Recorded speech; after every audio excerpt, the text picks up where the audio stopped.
lobby. Let's all go to the lobby. Lobby.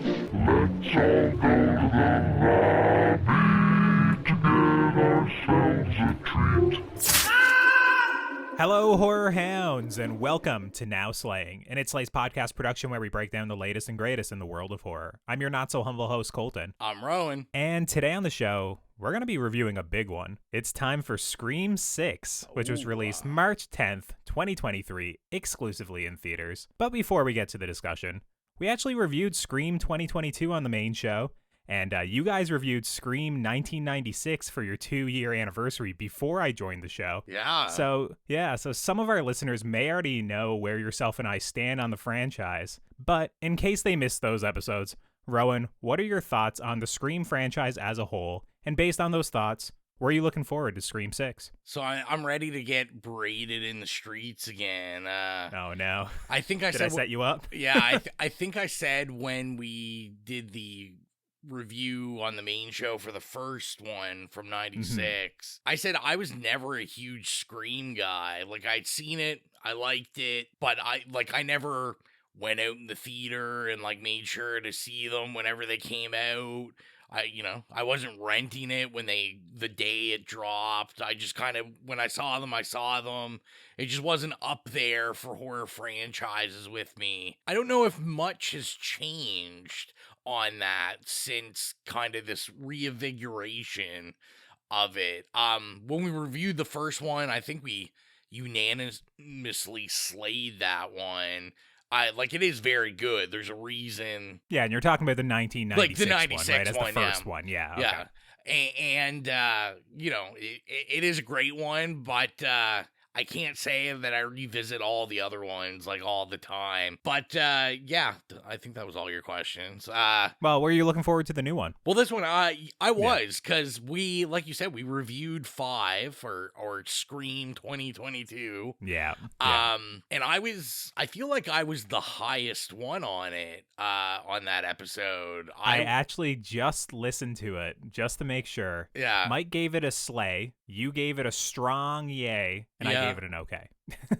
So almost the highest on it, yeah. Right. It's been a little bit since I rewatched. I've seen it like once or twice since I saw it in the theater. Like I went out and bought it when it came out, and I was a fan of that one. So I was very interested in seeing this. I probably stated on that episode, like I'm a pretty big fan of the directors and stuff.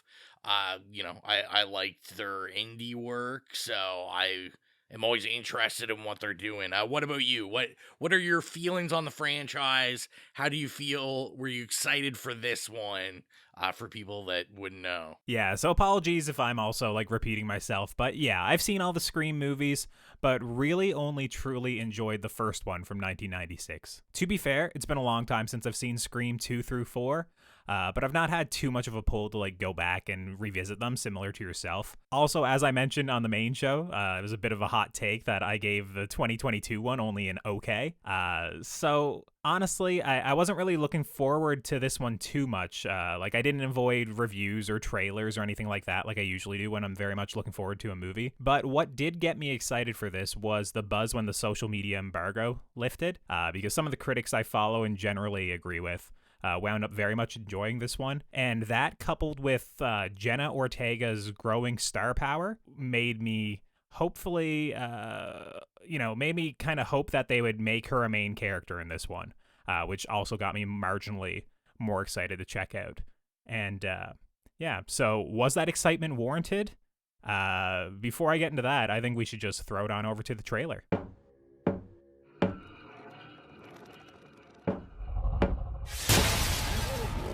He followed us here. So what do we do now? This isn't like any other ghost face. Behind you! Come on, mother! It's for you. Hello, Gail. Scream, only in theaters March 10th. What you just heard is from Scream 6, directed by Matt Bettinelli-Olpin and Tyler Gillett, and written by James Vanderbilt and Guy Busick. And the story is as follows. Following the latest string of Ghostface killings, 4 survivors leave Woodsboro behind for a fresh start in New York City.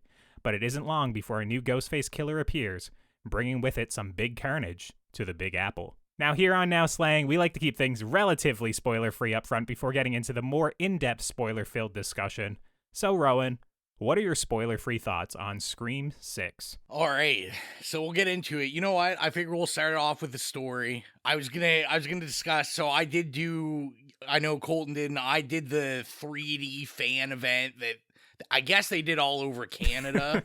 Yeah, I think so. So I figured, because a lot of people I would suspect are gonna see this over the weekend and the coming week.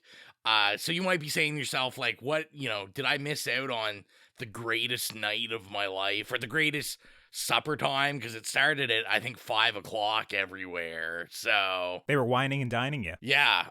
So I figured I'd talk about that because I've never done one of these. I think this is the first one they've ever done in Nova Scotia for any movie like this. So we went. Let me just tell you right away, you didn't really miss anything. We got a poster, which is just, it's a great poster, but it's a poster that's been used for promotional purposes for this movie already. And it's a smaller one, right? Like, it's the 11 by 17. It's the 11 by 17, which is actually my preference. Me too. Little known fact, I prefer the littler posters. But, so that was cool. And of course, Cineplex has, I don't know what it's like in the States, but they have like large collector's cups that always are designed with the movie. So we had access to all that stuff, I guess, before anyone else. The only real thing added, which will add some, this is comedy time with Rowan, is so we all pack into the theater. Ours was sold out. I was pretty late getting tickets, so we were like on aisle seats just at the end. Were you guys like front row? No, like I actually, okay. I got like a good section, but okay, all right, that's good. So basically, on my screening, we had about 20 minutes of preamble. So we got the cast of Scream doing some weird competitions, and like they had a body bag and they were blindfolded and they had to like put their hand in the body bag and guess what they were touching, and it would be like pizza or like, I don't know, eyeballs, or like it was just like little stuff like that. And to be clear, this was all pre-recorded. The cast of Scream were not at your theater. They weren't hanging out with me. Okay, just making it clear. Yeah, no, I would charge them if they wanted to hang out with me. But yeah, no, they weren't coming to Halifax, Nova Scotia on premiere night. But we did get a very comical, like 2 or 3 minute sketch by the cast of Reno 9/11, where they basically, I'm not sure if you're familiar, Colton, but any listeners that, it's a cult show. The show's always open where they're in the police headquarters, like breaking down the day. And of course, they're breaking down this serial killer murderer Ghostface. And it's just Reno 9/11 humor. It was super funny. It was kind of cool. Also, is it called Reno 9/11 or Reno 911? Because I've always heard 911. I don't know. And calling it 9/11 makes it seem like a very different TV show. Yeah, 911 maybe. I don't know. Yeah. And then we also got the Demi Lovato music video at the beginning. Oh, wow. Okay. Got you guys vibing beforehand. Yeah, they were. Which I'm going to say up front, I wasn't a fan of, because like most music videos, it's just scenes from the movie. Yeah. And I'm like, well, I haven't seen the movie yet, and I'm seeing scenes that aren't in the trailer, and I'm like, well, this was a terrible idea. So, and later on, I'll go more into the music video. But yeah, that was pretty much it. Other than, if you're in Canada, I hope no one else had to watch that like 5-minute long Kids Help music video also. It was like a Kids Help phone music video by Canadian artists that I've never heard of. I feel like I've seen that before at Cineplex, but it wasn't before Scream. It was just the army ad, where they all morph into army people, the suits come on. You know what I'm talking about? Where the camouflage gear kind of, comes all over them. This was like, what's it called? like Michael Jackson did it, the like Children of the World or like something like Oh, that. yeah. It was like this, but for Kids Help Phone, and it was all Canadian artists. I had no idea who they were because it doesn't say their names or anything, but it was like 4 to 5 minutes long, and everyone in the theater was just like, what the fuck is this? Now, was that scarier than Scream 6 or? It was pretty crazy. Yeah, no, that's the end of story time. That's all that was really for the event, and then we got into the movie. Yeah, your audience, like, what was the makeup of it? You said it was mostly sold out. Was it? Yeah, so know, we like... had a pretty good mixture. There was like some teenagers there, but it was a lot of, I'd say, over 20. There was actually quite a few people that were probably over 40 there. Wow. I said, like I always say in Now Slaying, I like to see there was like parents with their like 8-year-old kid there, just inundating them on the Scream. I won't was push back saluting too that. much on that. I think Scream is probably one of the better ones if you are going to show kids horror, I guess. Yeah, and it's not as intense and gory most of the time. It's just a lot of like slashing, literal knife stuff, right? Yeah, and this is only rated 14, so I mean, it's not like fair enough. This isn't like the parents that brought their kid to Infinity Pool. I can guarantee you, without giving spoilers, no one got jerked off in this movie, so you're pretty safe to take your kids. What was your audience like? Mine was a lot more. God, it was literally like kids from like 12 to 16, mostly. like literally rows full of kids 12 to 16. And then I think there was just a hard jump to like 30 plus, 30 to 40, I feel like. But I feel like there was only like a dozen or so of us. It was probably about 2/3 full, but it was mostly kids. They were very much snapping and TikToking the entire movie. They were recording sections of the movie to make sure they could share it on their socials and spoil it for everybody else. And a lot of Jenna Ortega stans, they'd kind of squeal whenever she would be on screen. So, which didn't, I prefer Jenna Ortega in these movies over some other characters. So I wasn't, too angry at that. But they were respectful to the degree of like they weren't talking, I guess, but they were very much on their phones, like very much attached to their phones. We're missing out on this. There you go. We keep going back and forth. Should we start TikTok? Let's just start spoiling movies in the theater. Oh my god. We're gonna TikTok the entire films. I'm gonna dance over the ending of the Scream 6. I'll get shitty cam footage and we'll just do a TikTok dance over it. Rowan, we still haven't started our spoiler-free thoughts. Come on, spit them out. What are your spoiler-free thoughts? I don't even know if you like this thing. I will tell you, it took me a little while to form my thoughts on this. I kind of came out in a cloud. Oh, okay. So I was trying to decide. The first thing that I always go to, what do I go to in every movie? The first thing that stands out to me is music every time. I really actually liked the music in it. I did get some of the artists. I knew the song was Demi Lovato because I had to watch the whole music video at the beginning, and I know they gotta treat the younger crowd to some Billie Eilish and stuff. Oh yeah, I caught that needle drop. I was happy there was no DJ Khaled in this one. Happy and, a little bit upset. Another one starting off the movie, DJ Khaled drop, I thought this one did the music better than 5 on the fact that most of the stuff kind of had a 90s sound, even the newer stuff. Especially the Demi Lovato thing. I was like, this kind of has the vibe of, a song that would be in an original Scream movie. So I thought the music was pretty on point. I did really think that we got some good kind of like character development in this one that maybe wasn't in 5. I thought I thought our main issue with 5 was Sam. Yeah. Oof. And I don't think it's a spoiler to say that I thought Sam was far more competent in this one than 5. We'll agree to disagree. I still think she's easily the worst than the low point. But I mean, what I will say is that she didn't distract me as much, I guess. Like, maybe it's because I knew what I was getting in for, or maybe it's because there's a better cast of characters that are more developed and take up more of the screen time.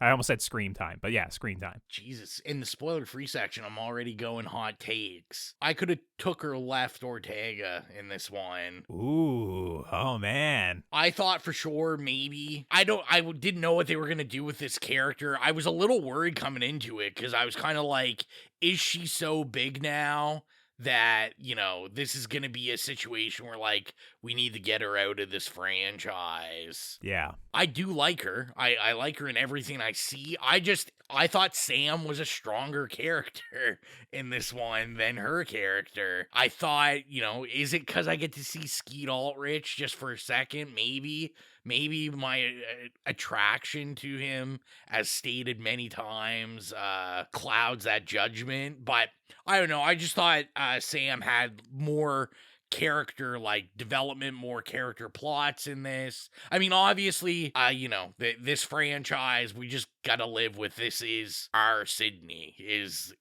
the Sam character. And then I'll also say, I won't go into what they were, but I was a big fan of all the references in this. I thought this was something that they attempted in 5 to do. I don't think they did very well, but I think they did a lot better in this, and it was very Wes Craven-y, where it was like direct nods to like people in certain movies and genres, where it wasn't just such a, I felt 5 was really like broad nods, like, oh, like here's like you horror people, where this was like, no, like you got to be this kind of horror person to get some of these references. And I thought it was just really interesting. I want to get some of your thoughts too before I keep bumbling on. What are some of your spoiler-free thoughts? Yeah, so I think this one was exceedingly clever. I think it was more clever than the 2022 iteration, with like the criticism of like the franchises, the film bros, film school, all that sort of thing. And I thought the film looked really good. I never got really distracted by the camera work or any of the technical aspects, which is rare for a lot of horror movies. Usually I have something to complain about or pick at, but is especially rare in like the slasher subgenre, because usually, I mean, they usually look pretty grimy. They're lower budget, you know. But this thing, it definitely feels high budget, but still, in my opinion, doesn't really shed its slasher roots. There's still lots of kills and whatnot, and gore or blood to look forward to. And I thought the New York City setting worked for me. I liked a lot of it, especially, you know, the longer opening scene. I thought that was really neat. And I liked how the city shined at times. Maybe they spent a little bit too much time in apartments or in buildings to kind of not show that, but when they were on the streets of New York City, or kind of like on university campuses or in parks, I thought it really worked. I completely agree. I think the cast of characters this time is much better developed. I will still say, like, once again, that Sam is the low point, but once again, she didn't annoy me as much. I did think her screen time was like more evenly split with Jenna Ortega this time around, or like I said, some of the other supporting characters got a little bit more screen time, so it wound up just being spread out a little bit more. It'd basically be like, well, I really don't like one character, but there's 3 or 4 other characters that I still enjoy, so it was fine. Also, for me, like the legacy characters, the ones that are in here, they clearly got like diminished screen time, like they weren't really around very much. But I kind of enjoyed that because it allowed our new characters to shine.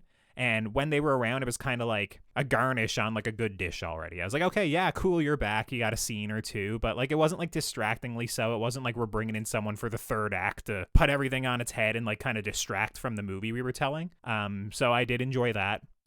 Some negatives I'll say is that the movie's marketing really sold that this is a different kind of Ghostface. This, you know, it kept showing like, you know, these scenes like him brandishing a shotgun or something like that, where I kind of left the movie feeling like this is still very much the same Ghostface. I don't know if you feel the same way, but there was still loads of stabbing and clumsily chasing people and stumbling around. And, you know, most of the kills are just your basic slashing and stabbing kills. There's not really too much new there. It felt just like Ghostface. And one thing that I'll tread very carefully with is I think the movie twists and turns a little too much. And specifically, the third act gets away from it, like almost completely. But up until that point, I was very much into everything that it was doing. So, I mean, by and large, I enjoyed this one a lot more than the 2022 one. Yeah. So would you recommend it? You kind of threw it back to me, but People don't want to just listen to me, just blabble on. So Yeah. I will say I did write down like a couple cons for this. Yeah. I was also the same.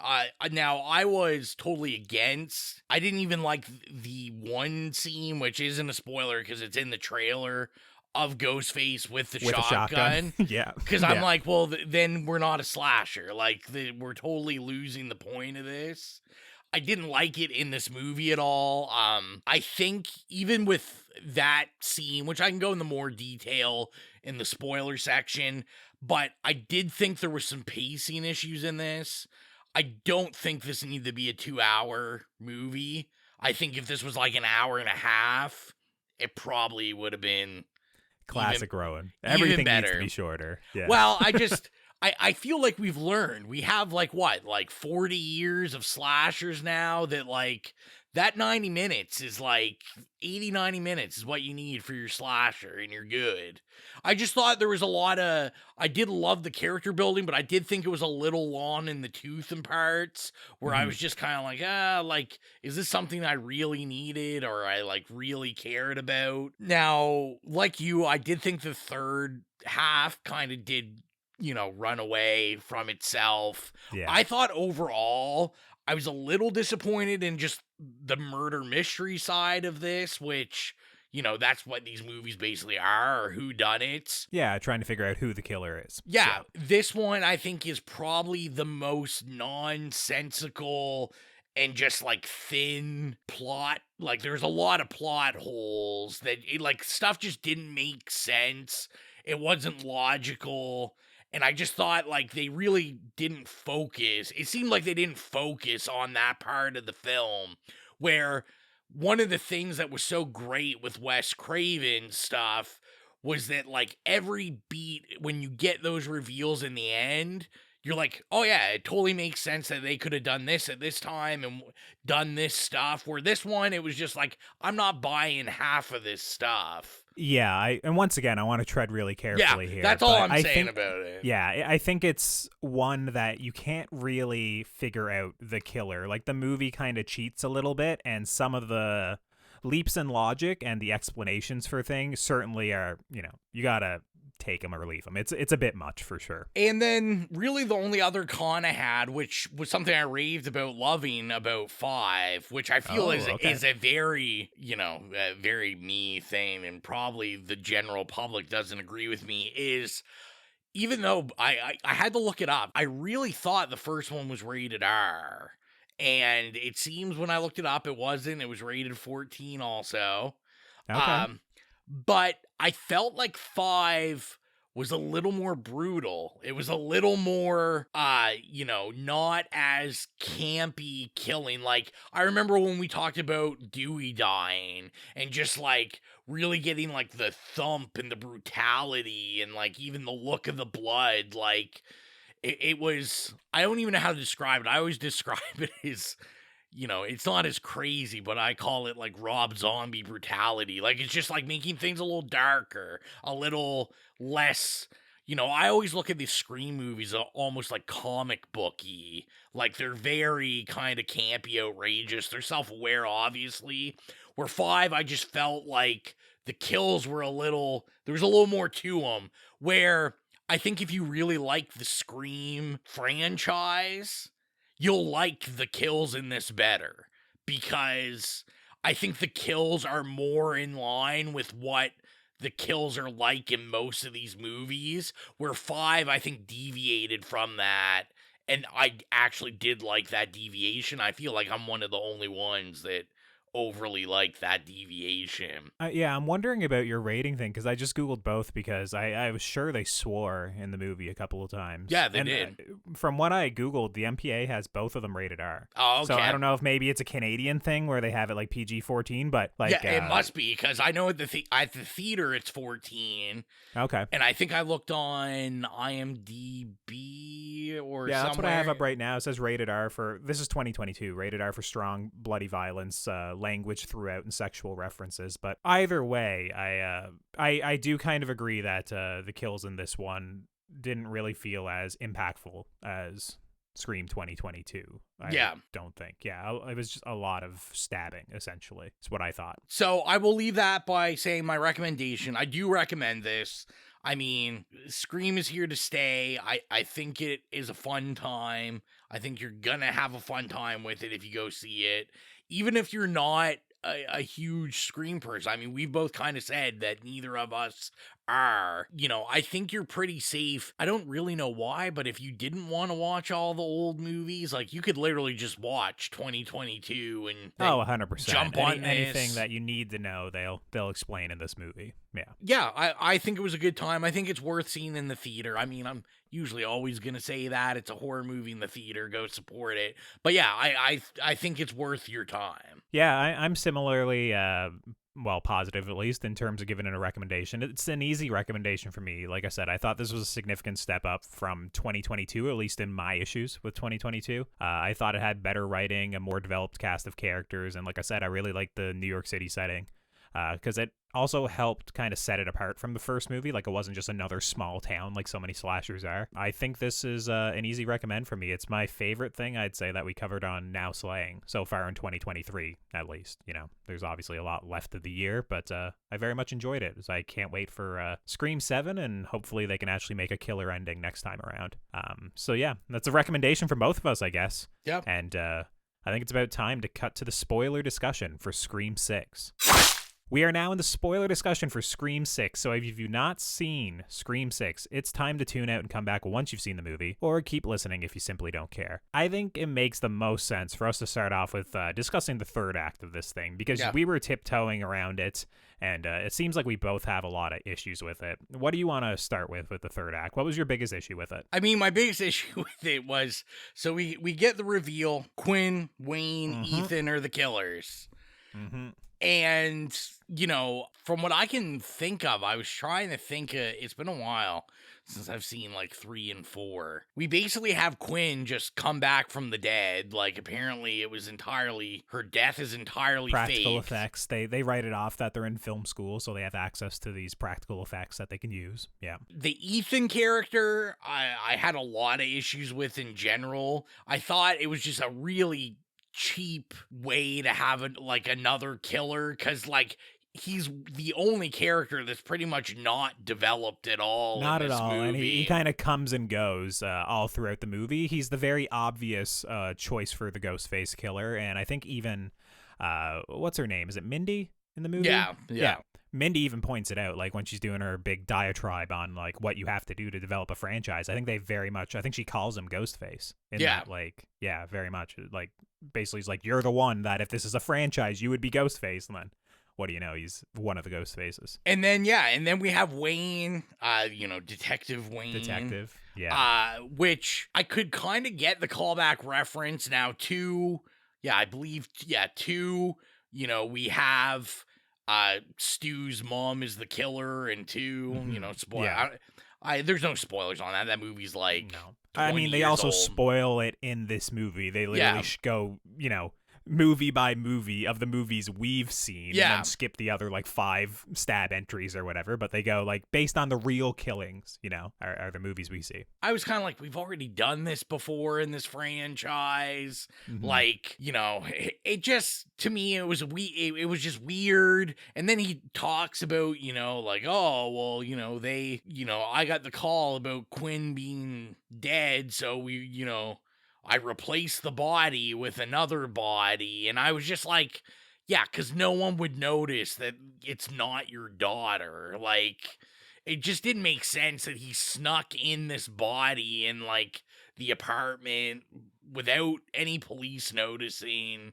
It just, like we kind of said in the spoiler-free section, there were so many, like, little things that just didn't make sense. They were trying to, like, build it bigger and bigger. So, like, every minute, it just got crazier and crazier.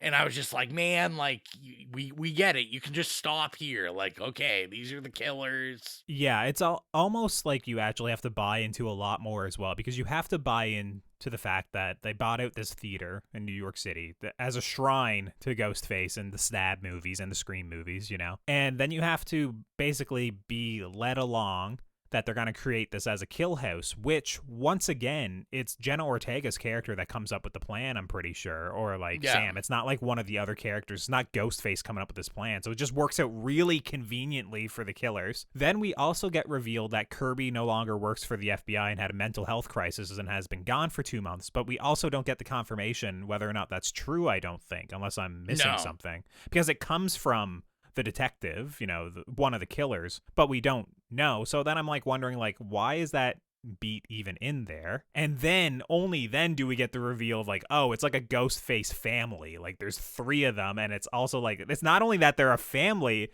they're a family related to Richie in the first movie. And Richie, like, obviously is a diehard fan of the Stab movies, and he's annoyingly so in the first movie, but he even had all these like homemade videos of the Stab franchise that they're like playing on an old projector as they're saying it. It sounds neat conceptually, but like you said, there's just so many like little issues that you got to buy into like 2 or 3 levels that like I said, it's a completely, I would almost say, just bad ending reveal. I do like some aspects in that third act, but I think like the reveal of the killers and how they kind of rationalize it, you just kind of got to go like, okay, whatever, like shrug at it essentially. I was curious, like, were you heartbroken how badly they were going at like the film bro community going on here? Like, just Richie likes to make films. He wants to be involved in film school and all this, and basically you're just a psychopath. So I loved all of it, basically. I mean, other than when the movie like straight up just attacks me personally, like, when they call out the guys that make Letterboxd their personality and like log everything obsessively. I don't know how they could do such a thing. I was pissed. I was clenching my fists and stomping. But no, I very much enjoyed a lot of it. I didn't think it was quite as hollow as the first movie. Like, it's easy to point fingers and criticize A24 movies and elevated horror, but once again, my argument with the first movie was that they were pointing fingers but also kind of doing it themselves. Like they were trying to elevate and make not just like this cheap hokey slasher movie, where this time it was more so kind of criticizing just the film bros and criticizing film school people and whatnot, and like basically obsessing over, well, basically almost exactly what we do. Like they're criticizing basically the guys that love horror right in the beginning of the movie, and basically the whole thing is they want to finish Richie's like unfinished Scream fan film, and they're becoming killers themselves, and they got the Last Podcast on the left poster on the wall. They got Ice Nine Kills, which is a band I listen to, that they have albums that are just wholly about like horror movies. So like I enjoyed a lot of that because like obviously I'm not going out and slashing people, but it is a fun kind of rationale for a slasher movie. Yeah, I didn't think it was like as dumb as the first one. The first one felt like just dumb jabs, and like we're gonna have a 5-minute discussion on Star Wars 7, where this felt like better informed, I guess, because like even some of the characters were in film studies classes. The cold open with Samara Weaving being a film professor that specializes in slashers was a fun detail. I love that cold open. I know we're still kind of talking about the third act, but no, I was gonna say I did want to get into the cold open because I was also a big. I mean, we're so used to all these Scream movies always having some sort of like it actress as the open, and we're like, what a perfect casting. Samara Weaving, who it really, to me, in the last 5-6 years is like a horror icon now. Everyone in horror knows who she is. Like, she's been in Ready or Not, I think, is what kind of blew her up, right? The Babysitter, yeah. But specifically Ready or Not, she's worked with these filmmakers before, right? So it was a really cute, it's longer than a cameo, but it's a very cute kind of casting decision to bring her back. I loved her in this. Like, it was the type of thing where her character was like played so perfectly well, where obviously she has to do a bunch of over expository dialogue explaining who she is, what she does. She has to talk about slashers, but if you look at her performance of it when she's delivering all this like obviously dumb dialogue to what's the killer on the phone, which happens to be your first date, like her facial expressions and the way she's kind of like poking fun at herself, be like, oh my god, like I'm rambling on too much about this shit. It was great. I loved it. And then also, once again, building up New York City as kind of a scary city with the dark alleys and lots of people, and you'd be killed right in, just an alley, 1 block away from a crowd and no one would even know, right? So I really loved the intro. It was one of the strongest points of the movie, I would say, for me, that 5 to 10 minute sequence. Yeah, well, and not only do you get like that cold open, that kill, you basically get 2 cold opens. Yes, which was we, so clever. Yeah, because we get the second kill, which I thought was brilliant. That you know, the first killer being the character was Jason, but it was Tony Revolori, who like every kid knows if they've seen Spider-Man. Flash from Spider-Man. Yeah, 100%. So, like, I thought, what a great casting, especially because once I saw him, I was like, oh shit, this guy's gonna be in the movie. I'm like, this guy's pretty, you know, like, everyone knows who he is, and so I fell for it. I was like, how did I fall for this, you know? It's so good because, once again, it's casting like a male lead that we'd all recognize, but he's not too big that it would have been like, you know, we would have saw it in the trades or people reporting on it. It was the perfect level of like a casting choice, and I loved it as well, like having like him get murdered by the real Ghostface. It was a double fake out, and I love when Ghostface kills him. He goes, "Who gives a fuck about movies?" And it's just like so cheesy, and it's a smash cut to like Scream 6 on the screen. Like we're literally in the 6th iteration of this fucking movie franchise. It was so good. But yeah, and then I did say I wanted to bring up like some of the exact references I really enjoyed. Yeah. I mean, obviously, I was pumped. They gave, you know, Giallo a big shout out. Yeah, Argento. sadly, I groaned. You know? I loved it. Argento. I mean, the biggest fanboy in me was super pumped that they were watching Friday the 13th, Part 8 on television, which, of course, you know, great one to watch. Jason in Manhattan. Yeah, Jason Takes Manhattan. It's a good one. Yeah, which, you know, I've said many times. It's a bunch of nonsense, but, you know, it's fun. Yeah, it's a fun watch. But, yeah, like I said, it was just the references were so more specific in this one, and just really, I thought, appreciated the horror viewer watching this movie. So I really, really did appreciate that. Yeah, I mean, there was loads of references I already mentioned, you know, last podcast on the left. I used to listen to those guys all the time, and Ice Nine Kills, but there was loads of things that I saw throughout the movie that I never even noted now. It was just like, it was the type of thing, I don't take notes when I'm watching the movie, but I was constantly kind of going like, oh, that's cute, you know. I think even, God, I keep forgetting her name, Mindy, her big, like, diatribe about, like, franchises, she does the, you know, the quote-unquote, the Scream speech, you know, the Scream spiel, where she has to explain that they're in a horror movie and these things happen, what are the horror tropes. She kind of references a bunch of things that I can't even remember now, and a lot of her t-shirts throughout the movie are references to, like, being a strong female lead or being, like, some, like, obscure reference, so... She's a very cool character. I did think that speech went on a little bit too long this time. It was the type of thing where I liked the evolution of it to kind of include a franchise and talk about what you have to do to keep a franchise interesting, which, I mean, probably 2, 3, and 4 probably have similar speeches. It's been a long time since I've seen them. But it did go on a little bit too long this time. But yeah, I loved all the references. I thought a lot of it was good. One thing that I kind of have to mention, especially since I'm like, you know, talking about the characters I like anyways, I do think it's a little disappointing at the end of this one that no major characters died, especially since she specifies that like everyone can be killed this time. Everyone is vulnerable, especially the 2 protagonists. And I was like, okay, good. We're killing off Sam at the end of this movie. I don't have to suffer for the third one. And see, I had the opposite reaction. I was like, this is going to be Ortega's out. They're going to kill her. She's going to be like, see ya. I'm going to make like 3 more seasons a Wednesday, get that Netflix money. I mean, she is going to make like 3 more seasons of Wednesday. I was just kind of hoping, like, I feel like the Sam character has kind of already ran its course. Like, this whole movie is essentially social media and Reddit all attacking her, essentially basically posing all these theories about how she's obviously the Woodsboro killer in the 2022 movie. And then literally, as you kind of spoiled a little bit in the spoiler-free section, Skeet Ulrich is back for very quick, you know, like probably about a minute in combined screen time, but it's very much he's trying to basically be like, yeah, take up the mantle, become a killer, which is just repeated beats from the last movie, right? So I don't know. If the next one doesn't wind up with her or Tara being the Ghostface, I literally don't know what the point of like this narrative is, because we're spending a lot of time on kind of her flirting with, oh, am I gonna become what people believe of me, and am I gonna become a killer? And then at the end of this one, it's literally like her and Tara become killers, and they're very much like slashing back against, you know, the Ghostface family at the end. So much so that drop off of, what is it, the balcony is almost like an action set piece in a way, where it's like she slides the knife to Tara grabs the knife and does like a plunging attack on, you know, the kid below. It's, like I said, it's a little bit much at times in that third act. Yeah, and I mean, like I kind of already talked about, unlike you, I'm actually on board for Sam to continue on. I mean, I can't see this going past another movie.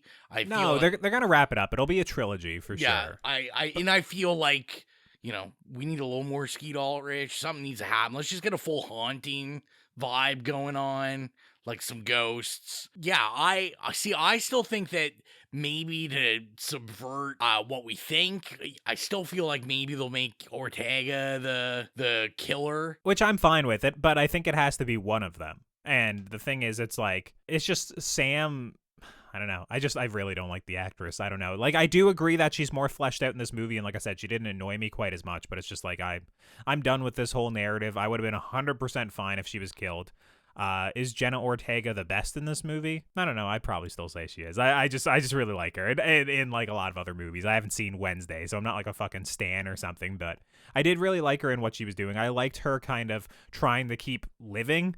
You know, she was trying to do the what's it called? The horror movie thing where it's like, I'm going to ignore my trauma and I'm going to go and like keep going with my life, where like Sam is the Laurie Strode that builds an old house to attack, you know, Michael Myers 40 years later, right? Which is just like, I don't know, they're different characters. I slightly prefer the Tara. Well, not even slightly. I prefer the Tara character for sure. I mean, if we're going to kill someone, can we just kill Gale already? Like, yeah, I don't know what the point of keeping her was around either, because I did enjoy that her and Hayden Panettiere didn't get like a lot of screen time, because it was just kind of like, once again, they distracted and they kind of have to explain why they're here and like rationalize it with the characters.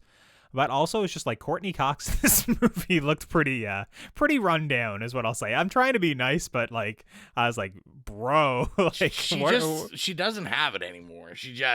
It's gone. She's taking a paycheck, right? And Yeah. that's the thing. It's like, you know, take your paycheck, but they should have killed her off in this. There's no reason for Gale Weathers to be capitalizing on another book or another film rights for the next movie, right? Gale needs to go in the third one, so. Yeah, speaking of that, Neve Campbell, not in this movie at all. Personally, I don't care about that decision. What about you? You know, you get this in-world explanation that she ran away with her kids and her family to ensure they're safe. That's what you get. Sidney Prescott ran away. This one, even though I'm not a Scream guy, I mean, it's a tough pill to swallow. I would have preferred they just didn't address it. I think it's kind of disrespectful to the character, because if anything, we know Sydney's not running away. Like, yeah, you know, Sydney, especially as evidenced in the 2022 one. Yeah, like Sydney is always, you know, a badass, just kicking ass, taking names. And I felt it was just like kind of disrespectful. Maybe they should have made an in-world joke about how they didn't want to give her the proper money, and then in the franchise explanation. Yeah, in the franchise explanation, they should have had a note about like, yeah, and then the stars, they want to come back for more and more money. And, you know, they should have, yeah, that would have been good. Some of them want executive producer credits despite being part of the franchise for 20 years, you know? And then my last note I had on this was, I just want to say Subways, always scary. They're, that was such a good scene. Yeah, there's a great scene. Great way to have tons of different IP in your movie and not have to probably clear much. You just have these Halloween masks, and we got We got like Pinhead, Michael Myers. I think we got everyone. Voorhees, Freddy. But just it always works. No Leprechaun, I don't think. I never saw Leprechaun. No, well, so I might mean, have to freeze frame it. They next time they're saving that for the big the third one they do. I think he's just going to get a full cameo. Leprechaun's going to be Ghostface. That's going to be the surprise. But yeah, I thought that scene was like the best scene maybe out of like these two movies. I just thought it was really well done. Like I said, Subways have been scary. Predator 2 used the exact same thing, and we know Predator 2 was a banger, so... Do we know that? Yeah, my last note is just kind of a silly thing. I do like Core 4. Core 4, it's a dumb thing. They say it in the movie multiple times. They try and make it work with, a handshake and high fives and stuff. I like it. I think it's a cute thing. It very much fits the franchise. And also, I thought it was interesting, this is just another very small note, that Samara Weaving's drinking Kraken at the beginning of the movie, because I'm not a big drinker, but if I'm going to drink some rum, I'm going to drink some Kraken. So I like that. Very quick. That was like a blink and you'll miss it. Half a second, not even. A couple frames. Yeah, but other than that, I think that's about it for my notes. Actually, I do have one. Did you stick around for the after credits scene? So I didn't. At first I was like, oh, maybe we should. And then, we stayed till like the kind of the half credit where Ghostface slashes at the screen, and then it went into the full credits. Now I did the long go. Credits, yeah. I did go and I read what it was because I saw people posting about it. Yeah. I didn't stick around either. I read it, and apparently it's just Mindy staring directly at the camera saying not every movie needs a post-credit scene, which is cute and in world for the most part. I'm sure I'll see. I'm sure, people I know that haven't seen this are going to try to drag me out to it again, so. So, I think that's about it for our takes, our spoiler-filled section. So if you're new to the podcast, our review rubric is nay, okay, yay, or slay. So Rowan, what would you give Scream 6? This is going to be a weird rating because I stated it kind of in this review where I do think I prefer 5 over this one, but I don't think it's so bad that they're pretty much on the same level. So I'm gonna give this a yay. I gave the other one a yay. I think the other one's like a stronger yay, but I think this still does what it needs to do. It was fun. I came out of it, they did great marketing. I got that fucking Demi Lovato song stuck in my head now half of the day. But, I think it was effective. It had some great scenes, like I said, the subway scene, and I even liked the ladder one. I thought the ladder scene was fun and different for a Scream movie. Yeah, we never even talked about that, but yeah, that was fun. Yeah. And like you said, the setting, it was cool to see this somewhere else.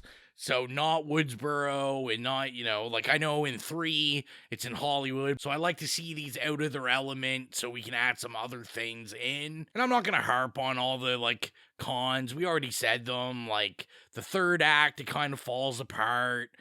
There was definitely a little bit of writing issues going on. I would have liked a little more brutality in this, maybe an R rating. But overall, I think it's a pretty good time. I think it's a pretty good release for 2023. So I will give it a yay. What about you, Colton? What would you rate Scream 6? Yeah, where I gave the 2022 requel an okay, I'm going to give this one a strong yay. I think it's Nice. I think it's very good. I very much enjoyed it. I didn't even think it was boring. I didn't think it was too long. I think the third act, once again, the reveal is awful. A lot of the action in there is still a lot of fun, a lot of slashing. Even if it strains how much people can get stabbed and slashed and still be walking around like absolutely nothing happened.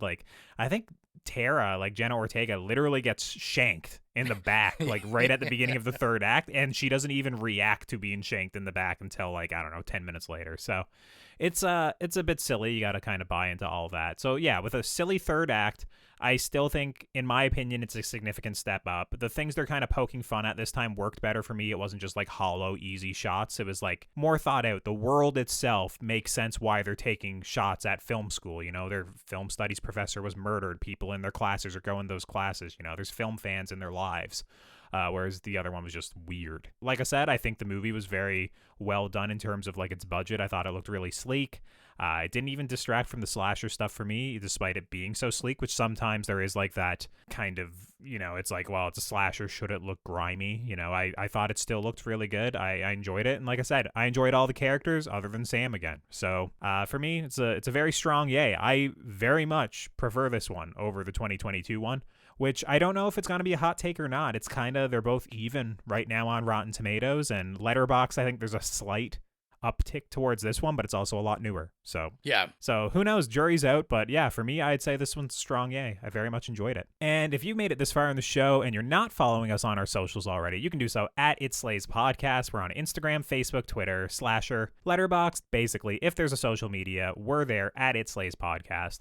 And if you want to help support the show financially, like our horror hounds Holly, Nicholas, Patrick, Mark, and Steven, gain access to the Patreon exclusive show Stream Screams and get episodes of the main show 48 hours early, be sure to head on over to patreon.com/itslayspodcast and choose whatever tier works best for you. Now, Rowan, go ahead and plug the playlist. So if you're into music from horror movies, whether that be licensed music or soundtrack, score, head on over to Spotify to the It Slays Podcast Horrific playlist. And if you have any problems finding it, you can go to the Linktree link in any of the social media and click the link to get directly to it. But we put up music from movies we review or iconic horror movies or just horror movies in general that we think you want to vibe out to. I feel like I'm going to have to add the Demi Lovato song. I was going to say, is Demi Lovato making the cut? It's going to have to make the cut. A Scream original song. It just right. Kind of a little banger there, so it might make the cut. But yeah, go there, get your spooky music on, because why the hell not? And next time on the show, the rest of the releases for March look pretty grim, at least on the calendar I have. I still have Winnie the Pooh, Blood and Honey. So I don't know if that hits VOD, maybe we'll check it out. And if not, we'll definitely be back with Renfield and Evil Dead Rise in April. So I'm not sure if anything else will be out before then. Worst comes to worst, we'll be back in April. And with that, I think that about wraps things up this episode. So until next time, I'm Colton. I'm Rowan. And as long as you keep listening, we'll keep slaying.